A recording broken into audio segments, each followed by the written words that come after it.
नमस्कार, आप देख रहे हैं मोटिवेशन विद मीना। आज मैं कानपुर के राजकीय होम्योपैथी मेडिकल कॉलेज में हूं और मैं यहां पे बात करूंगी क्योंकि नीट का रिज़ल्ट आ चुका है, जल्दी काउंसलिंग शुरू हो जाएगी। तो आपके लिए होम्योपैथी कॉलेज में क्या स्कोप हो सकता है, यहाँ के तमाम स्टूडेंट्स मेरे साथ होंगे, मैं उनसे बात करूँगी उन्होंने होम्योपैथी को क्यों चूज़ किया, इसमें क्या फ्यूचर देखते हैं। उसके बाद में मैं यहाँ के प्रिंसिपल से भी मैं बात करूँगी। अब मेरे साथ बहुत सारे स्टूडेंट्स हैं जो यहाँ पे पढ़ाई कर रहे हैं, मैं इनसे बात करती हूँ। आप बताइए आपका क्या नाम है और किस ईयर में आप? जी मैम, मेरा नाम सनत कुमार है और मैं BHMS फर्स्ट ईयर में हूँ यहाँ पर।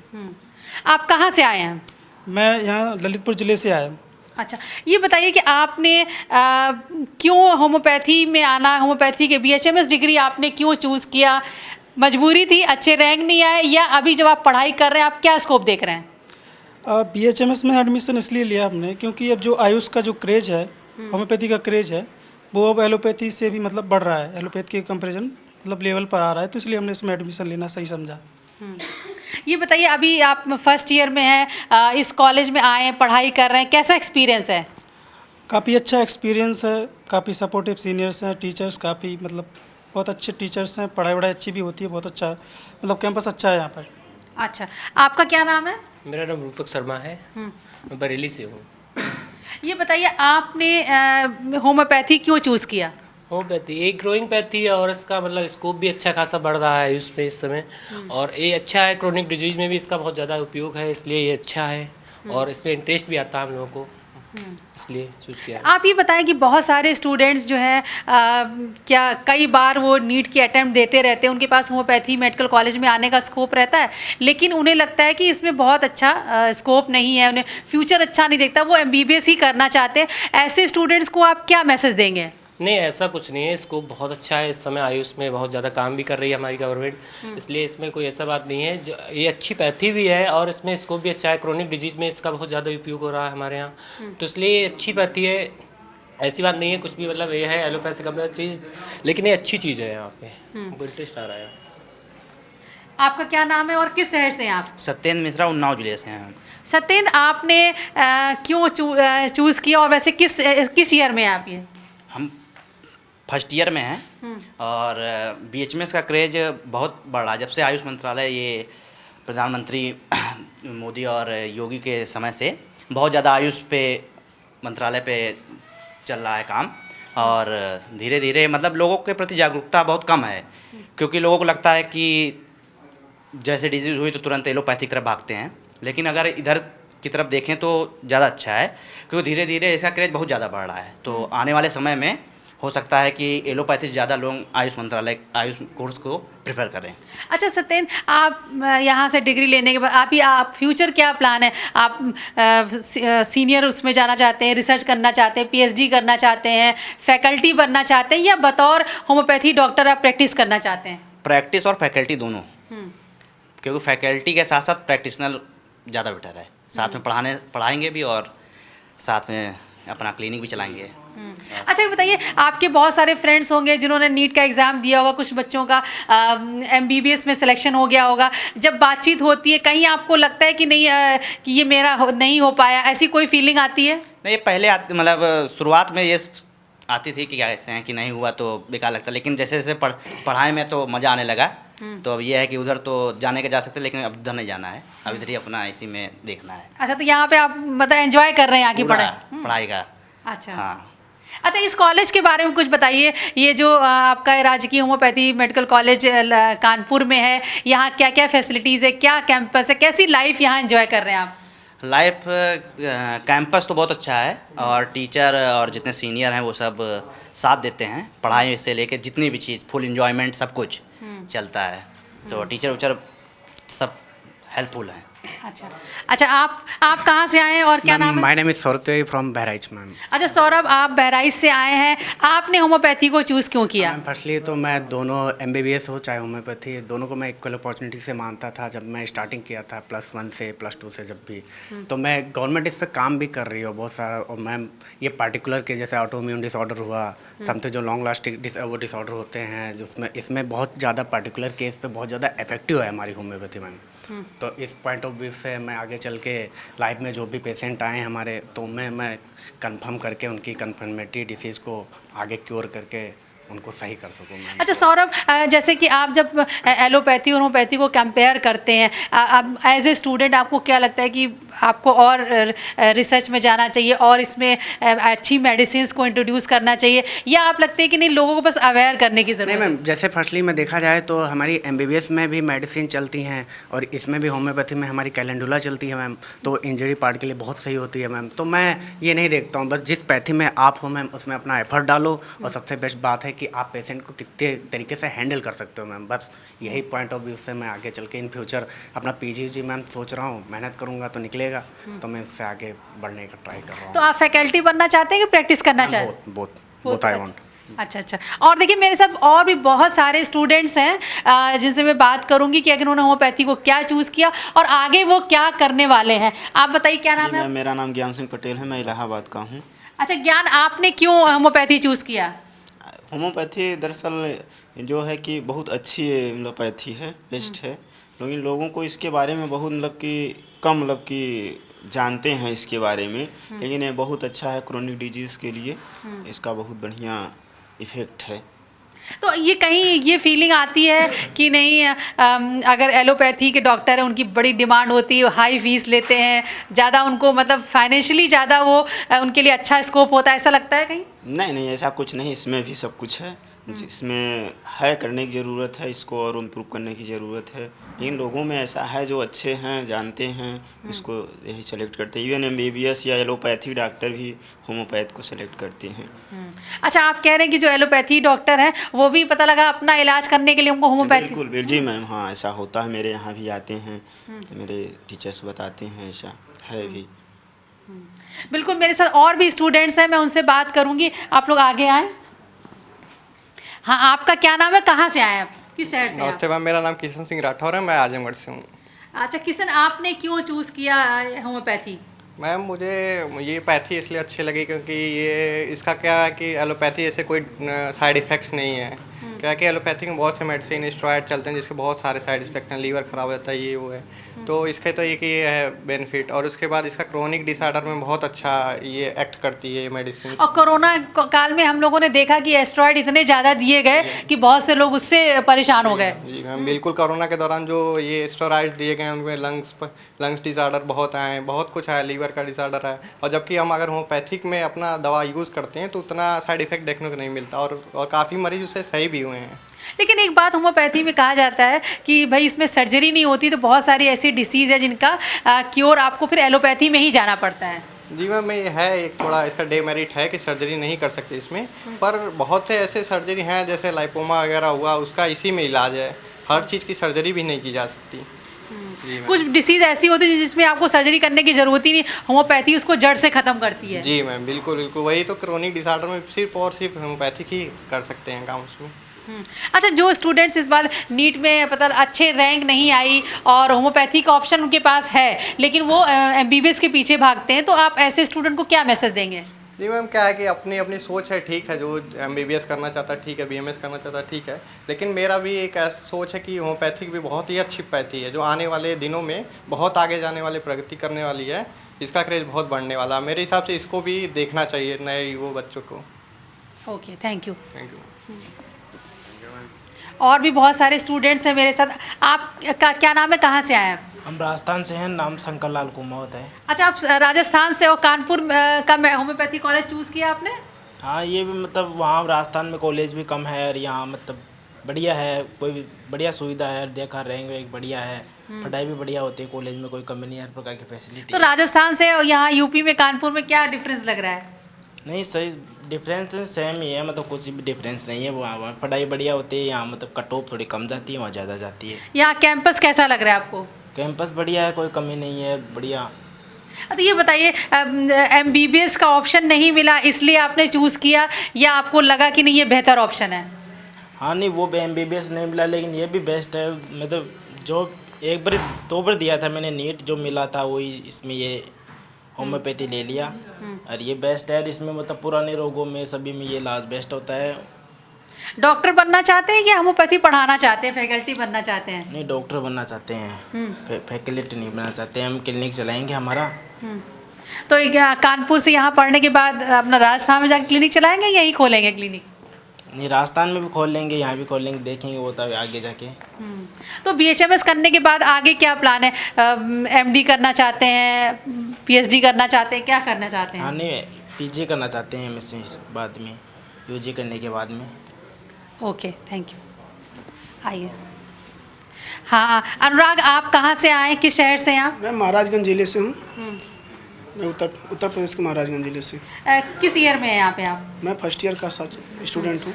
ओके, तो आपने क्यों चूज़ किया? मैंने इसलिए इसको चूज़ किया, सबसे बड़ी बात होती है अपनी पैथी की।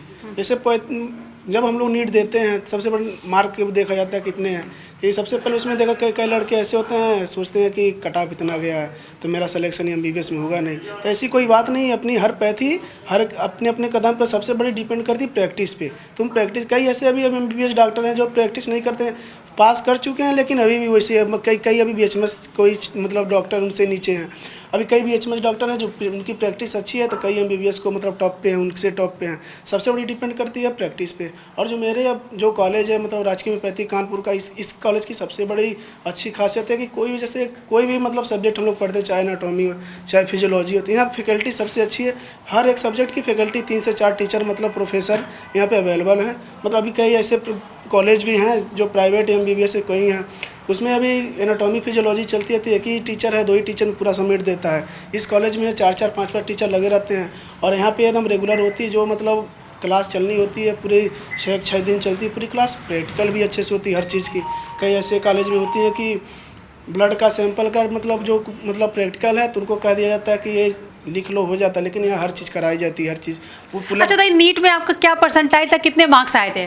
मेरा परसेंटाइल 507 मार्क थे। मेरा परसेंटाइल 94 पॉइंट कुछ थे। मतलब 575 मार्क्स थे आपके? नहीं, 507 मार्क थे। 507 मार्क्स थे। आपके कितने मार्क्स थे? मैम 504। 50 यानी 504 57 में 507 में आपको यहाँ पे एडमिशन मिल गया था। आपके कितने मार्क्स थे? 527। 527। अच्छा, ये इसमें एक तो एक जनरल कैटेगरी में आप लोग आए? General category. अच्छा, जैसे होता है कि अगर 550 से कम मार्क्स होते हैं तो उन स्टूडेंट को लगता है मेडिकल लाइन तो मिलने से रही है। ऐसा नहीं मैम, वो एमबीबीएस के लिए नहीं होता है, लेकिन जैसे आयुष कोर्स के लिए 550 बहुत है। अच्छे कॉलेज के लिए आप बीएचएमएस का अच्छा कॉलेज आपको मिल जाएगा 550 पे। 550 पे बढ़िया मिल जाएगा। तो आप अगर आप जिसे कंपेयर करते हैं, ठीक है, आपके पास मार्क्स अच्छे नहीं थे जो भी था और आपने इसको चूज़ किया, तो आप you are happy, you are satisfied? Yes ma'am, पहले सोचा था बट अब आई एम हैप्पी। बहुत अच्छा मज़ा आता है पढ़ने में। मज़ा आता है। अब ये बताइए, जिनके 500 से 550 के बीच में मार्क्स आए हैं, अब ऐसे स्टूडेंट्स को आप क्या मैसेज दोगे? मैसेज यही है मैम, अगर शुरुआत अटेम्प्ट में है तो अगर मन करता है उनको एमबीबीएस के लिए तो वो एक आध अटेम्प्ट ले सकते हैं। बाकी अगर जैसे उनका मन करता नहीं लेना ही है तो आप बीएचएमएस का अच्छा कॉलेज आप यूपी से उठा सकते हैं 500 को अगर अबव मार्क्स हैं तो। अच्छा, 500 अबव मार्क्स है तो होम्योपैथी का एक अच्छा स्कोप आपके लिए हो सकता है। आपके कितने मार्क्स थे? मैम मेरा 525 मार्क्स था। अच्छा, 525 में इनको ये कानपुर का होम्योपैथी मेडिकल कॉलेज मिला और you are happy? Yes ma'am, happy. कहीं लगता है कि नहीं और अच्छे मार्क्स आते तो एमबीबीएस? नहीं मैम, मुझे होम्योपैथी में पहले से इंटरेस्ट था, इसलिए मुझे यही चूज़ करना था, इसलिए मैंने होम्योपैथी चूज़ किया है। आज मैं कानपुर के Pandit Jawaharlal Nehru homoeopathy medical college में हूँ। ये लखनपुर एरिया में है और चूंकि नीट का रिज़ल्ट आ गया है, जल्दी काउंसलिंग शुरू होने वाली है। ऐसे में बच्चों के पास एक बड़ी दुविधा रहती है, जिनके मार्क्स कम आए हैं क्या वो चूज़ करें। एमबीबीएस अगर नहीं मिल रहा तो उनके पास क्या ऑप्शन है, बीडीएस है, क्या उन्हें बीएचएमएस करना चाहिए। इस विषय पर बात करने के लिए मेरे साथ मेडिकल कॉलेज के principal doctor Anand Kumar Chaturvedi sir हैं। मैं उनसे पूछूंगी, सर नीट का रिज़ल्ट आ चुका है और अब जल्दी काउंसलिंग शुरू होगी, बताइए कि बच्चों को के पास ये जो होम्योपैथी मेडिकल कॉलेज में एक ऑप्शन है कि वो यहाँ से डिग्री ले सकते हैं, इसमें क्या संभावनाएं हैं और होम्योपैथी को लेकर जो एक हिचकिचाहट रहती है कि इसमें एडमिशन ले या ना ले, आप इसे कैसे देखते हैं? देखिए, मेडिकल साइंस की डिफरेंट ब्रांचेज हैं जिसमें एलोपैथी, होम्योपैथी, यूनानी, आयुर्वेद, सिद्धा, योगा, ऐसे ये विषयों में लोग ग्रेजुएशन का अध्ययन करते हैं और इसमें जो एडमिशन होते हैं वो नीट के माध्यम से ही किए जा रहे हैं। जैसा देखा गया है कि पूरे भारत में एलोपैथी के बाद सेकंड नंबर पर होम्योपैथी के प्रैक्टिशनर्स की डिमांड है और ये ऐसी चिकित्सा पद्धति है जिसकी अपनी एक छाप है, जिसके अपनी लोकप्रियता है, जिसके कारण लोग इसे बहुत ही पसंद करते हैं। होम्योपैथी में प्रवेश की प्रक्रिया नीट के माध्यम से होती है। पहले एमबीबीएस की काउंसलिंग अलग और बीडीएस की काउंसलिंग अलग से सरकार कराती है, स्टेट गवर्नमेंट कराती है। दोनों तरीके से एडमिशन होता है। 15% सीटें जो है ऑल इंडिया कोटे की होती हैं और 85% सीटें जो है वो स्टेट गवर्नमेंट की कोटे से होती हैं। सर, जैसे कि आपने कहा कि स्टूडेंट इस नीट के जरिए ही इस होम्योपैथी मेडिकल कॉलेज में भी एडमिशन होता है, तो सर ये बताइए कि ओवरऑल उत्तर प्रदेश में कितने होम्योपैथी कॉलेज है, कितनी सीट्स हैं, और ये जो कानपुर का आपका कॉलेज है इसमें कितनी सीट्स हैं? उत्तर प्रदेश में इस समय 11 होम्योपैथिक मेडिकल कॉलेज चल रहे हैं ग्रेजुएशन स्तर पर और 5 मेडिकल कॉलेज पोस्ट ग्रेजुएशन स्तर पर चल रहे हैं जिसमें पीजी की पढ़ाई चल रही है। 11 में 9 कॉलेज होम्योपैथिक कॉलेज गवर्नमेंट के हैं और 2 प्राइवेट कॉलेज हैं। पीजी में 3 गवर्नमेंट कॉलेज हैं और 2 प्राइवेट कॉलेज हैं। कुल उत्तर प्रदेश में 770 गवर्नमेंट कॉलेज में सीटें हैं और 200 सीटें जो हैं वो प्राइवेट कॉलेजेस में हैं। रिजर्वेशन जो गवर्नमेंट का रूल है वो लागू रहता है, प्राइवेट कॉलेजों में रिजर्वेशन नहीं होता है। काउंसलिंग के माध्यम से बच्चों को प्रवेश मिलता है। बहुत से बच्चे बेटर ऑप्शन के लिए एमबीबीएस चूज़ करते हैं।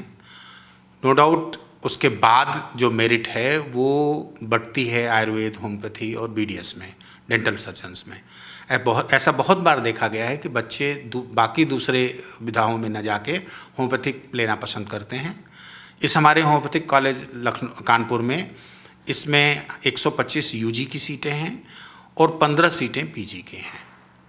अच्छा, आप अभी मैं अपनी इस वीडियो में हम ज़रूर आपके कॉलेज को भी दिखाएंगे कि यहाँ पे क्या क्या फैसिलिटीज़ है, जैसे हॉस्टल की फैसिलिटीज़ हैं। तो जैसे 125 सीट्स हैं आपके यहाँ, इसमें मेल फीमेल के लिए अलग से हॉस्टल्स हैं, और क्या फैकल्टी का या जो कहना चाहिए कि एजुकेशन का क्या स्टैंडर्ड है? देखिए, ये कानपुर होम्योपैथिक कॉलेज पूरे देश के टॉप 10 कॉलेजों में इसकी गिनती होती है। कुल गवर्नमेंट के 30 होम्योपैथिक कॉलेज हैं जिसमें पीजी की पढ़ाई होती है और यहाँ भी पिछले साल से पीजी की पढ़ाई स्टार्ट हो गई है। और हमारे कॉलेज में हॉस्टल है, बॉयज़ हॉस्टल, गर्ल्स हॉस्टल, 150 बच्चों के लिए सुविधा है। पिछले साल ही 50 सीटों को बढ़ा करके 125 सीटें इस कॉलेज की गई हैं। हमारे यहाँ total 30 faculty homeopathic faculty contractual basis पे और 12 लोग जो है रेगुलर बेसिस पे पब्लिक सर्विस कमीशन से नियुक्त हैं। इसके अलावा मेडिकल अफसर, इंडोर हॉस्पिटल, हमारा आउटडोर हॉस्पिटल, लैब्स, ये सारी चीज़ें यहाँ संचालित हैं। थोड़ी सी दिक्कतें हम लोगों को ऐसी ज़रूर हैं कि जो स्टाफ के सिलेक्शन की प्रक्रिया है वो पब्लिक सर्विस कमीशन से होती है। पोस्टें वहाँ भेजी जा चुकी हैं। जल्दी ही सारे लोगों का रेगुलर नियुक्ति करने का प्रयास सरकार कर रही है कि सारे पदों का विज्ञापन भेजा गया है और उसको जो है पब्लिक सर्विस कमीशन से नियुक्तियाँ कर दी जाए। ओके सर, अगर जैसे आपने कहा कि नीट के जरिए ही होम्योपैथी कॉलेज में एडमिशन होता है, सर लास्ट ईयर जो आपकी 125 सीट्स फिल हुई हैं, अगर देखें कितने परसेंटाइल या कितने नंबर वाले जो नीट के कैंडिडेट्स थे, यानी 720 में उनको कितने मार्क्स मिले थे, जिनको अगर मतलब कट ऑफ क्या था आपके कॉलेज का?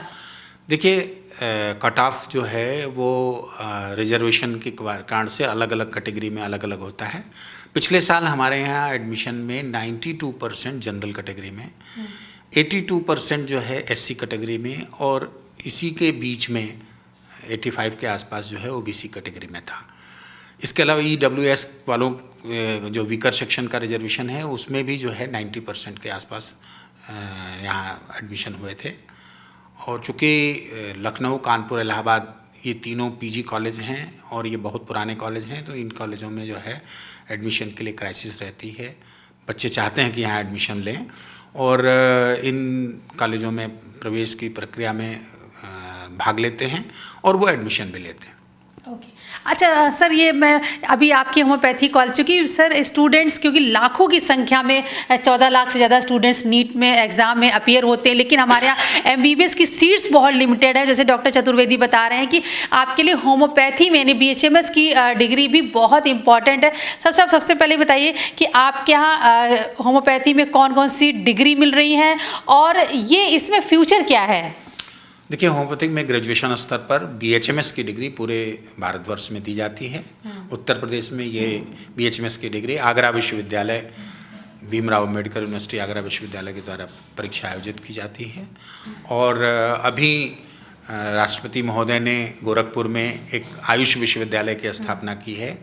बहुत शीघ्र ही 1-2 साल के अंदर ये सारे होम्योपैथिक, आयुर्वेदिक, यूनानी कॉलेजेस जो हैं वो गोरखपुर से संबद्ध हो जाएंगे। होम्योपैथिक पढ़ने और उसके इलाज करने में लोगों को काफ़ी रुचि है और ऐसा देखा गया है कि ये सभी कॉलेज की सीटें 100% भर जाती हैं और हमेशा ही लोग इसे प्रयास करते हैं कि मिल जाए। सर जैसे होम्योपैथी में आपने बीएचएमएस कर लिया, फिर आपने पीजी किया, आप बताइए कि इसमें क्या और क्या मतलब आप रिसर्च लेवल पे कितना आगे जा सकते हैं और जॉब की क्या अपॉर्चुनिटीज़ रहती हैं अगर फिर सपोज सर बीएचएमएस करने के बाद हायर स्टडी में के लिए इसमें क्या क्या होम्योपैथी में स्कोप है और जॉब की और प्रैक्टिस की क्या अपॉर्चुनिटीज़ आप देखते हैं? बीएचएमएस कोर्स करने के बाद बच्चे परास्नातक पीजी कोर्स में एमडी होम्योपैथी का कोर्स कर सकते हैं। इसके अलावा पीएचडी के भी कोर्सेज स्थापित हैं, बहुत सी जगहों पर पीएचडी भी स्टार्ट हो गई है। इस सरकारी नौकरी में मेडिकल अफसर, होम्योपैथिक कॉलेजों में लेक्चरर, रीडर, प्रोफेसर के पद लोक सेवा आयोग के द्वारा भरे जाते हैं। इसके अलावा प्राइवेट प्रैक्टिस करना और रिसर्च की ये यूनिटें जो हैं पूरे भारत भर में स्थापित हैं, उसके लिए भी उनका अपना सिलेक्शन प्रक्रिया होती है। डिफरेंट परीक्षाओं के माध्यम से बच्चों को उसमें प्रतिभाग करने का मौका मिलता है। और जैसा कि ये प्रोफेशनल कोर्स है, यहाँ काम सरकारी नौकरी के अलावा प्राइवेट प्रैक्टिस भी काफ़ी अच्छी मात्रा में लोग करते हैं और उन्हें रोजगार की कोई समस्या नहीं रहती। सर बस लास्ट में आपसे ये पूछूंगी, नीट का रिज़ल्ट आ गया है और स्टूडेंट्स जिनके कि कुछ मार्क्स कम रह गए और एक बीएचएमएस चूज़ करने में सर एक बहुत क्या आप समझते हैं ये मिथ है, या आप कैसे इस बच्चों को मोटिवेट करेंगे कि होम्योपैथी में आएँ, क्योंकि हमें अच्छे होम्योपैथी डॉक्टर की ज़रूरत है, अच्छी फैकल्टी की भी ज़रूरत है और ख़ास तौर पर जो बहुत एक्स्ट्रॉर्डनरी ब्रिलियंट बच्चे हैं वो रिसर्च में भी आएँ? वैसे भी नीट की परीक्षा में अच्छे बच्चे, हायर मेरिट के बच्चे प्रवेश ले रहे हैं। फिर भी बहुत से लोगों के मन में ये रहता है कि शायद हमारा भविष्य इतना अच्छा नहीं होगा। हम सबको ये ज़रूर बताना चाहेंगे कि जो होम्योपैथिक मेडिकल अफसर हैं, जो लेक्चरर, रीडर, प्रोफेसर हैं, उन सब का स्केल एलोपैथिक के बराबर है। और ये जो विधा है वो लोगों में पॉपुलर है। एक ऐसा लगता है लोगों को कि होम्योपैथी विदेश से आई है तो ये दूसरी पद्धति होगी, परंतु होम्योपैथी भारत के जनमानस में बहुत ज़्यादा इसके पकड़ बन चुकी है और अलग अलग जगहों पर इसके होम्योपैथिक के मरीजों का, काफ़ी प्रेमियों का बहुत वो है और लोग बाग बड़े आराम से होम्योपैथी अडॉप्ट कर सकते हैं। मैं बच्चों से कहूँगा कि वो होम्योपैथी ज्वाइन करें, उनका भविष्य अच्छा होगा। मैं 1981 में मैंने खुद सीपीएमटी के माध्यम से एडमिशन लिया था और 81 से ही ये सीपीएमटी से जोड़ा गया था। बाद में धीरे धीरे एक साथ ही व्यवस्था रही, तो लोगों का भविष्य अच्छा है, लोग अच्छा मेहनत कर सकते हैं, इसमें आगे उनका स्कोप बढ़िया कर सकते हैं और समाज की सेवा में, खासतौर से स्वास्थ्य के विधा में लोगों की मदद कर सकते हैं, क्योंकि होम्योपैथी बीमारियों को जड़ से समाप्त करती है। एकमात्र ऐसी चिकित्सा पद्धति है जिसको लोग एलोपैथिक के बराबर महसूस करते हैं। ऐसा बहुत बार देखा गया है कि बहुत से एलोपैथिक डॉक्टर अपनी विधा छोड़कर होम्योपैथिक प्रैक्टिस करते हैं। और सर आजकल देख रहे हैं कि होम्योपैथी डॉक्टर्स की भी बहुत डिमांड है, उसी लेवल की वो फीस करते हैं और लेते हैं। और चूँकि कई ऐसी समय के साथ ऐसी कुछ बीमारियां भी होती जा रही हैं जो एलोपैथी के बहुत सारे साइड इफ़ेक्ट उसमें देखने को मिलते हैं, तो लॉन्ग ट्रीटमेंट में होम्योपैथी को एक अच्छा विकल्प बन के भी उभर रहा है। जी हाँ, ख़ास तौर से एलर्जिक बीमारियाँ और ऐसी बीमारियां जिसमें कि दवाओं के दुष्प्रभाव से ही पैदा हो रही हैं, उनके लिए होम्योपैथी एक अमृत के समान है, क्योंकि होम्योपैथिक में हम लोग दवाएं क्रूड सब्सटेंस के बजाय एनर्जी रूप में देते हैं। तो इसकी अपनी उपयोगिता है और स्किन डिजीज़ में, एलर्जिक बीमारियों में इसको बहुत ज़्यादा लोग प्राप्त लेना चाह रहे हैं, इसके प्रशंसक हैं, और हम समझते हैं कि ये एक ऐसी विधा है जो सरकार द्वारा और पोषित होनी चाहिए, जिससे कि ज़्यादा से ज़्यादा जनता को लाभ मिल सके। Okay, thank you sir. धन्यवाद। तो ये थे होम्योपैथी मेडिकल कॉलेज के प्रिंसिपल डॉक्टर चतुर्वेदी, जिन्होंने बताया कि नीट के स्टूडेंट्स अगर आपको एमबीबीएस सीट नहीं मिल रही है तो गवर्नमेंट होम्योपैथी कॉलेज में ज़रूर ट्राई करें, एक अच्छा विकल्प है। क्या स्कोप हो सकता है आपके लिए, यहाँ में हायर स्टडीज़ के लिए भी स्कोप है, आप रिसर्च में जा सकते हैं।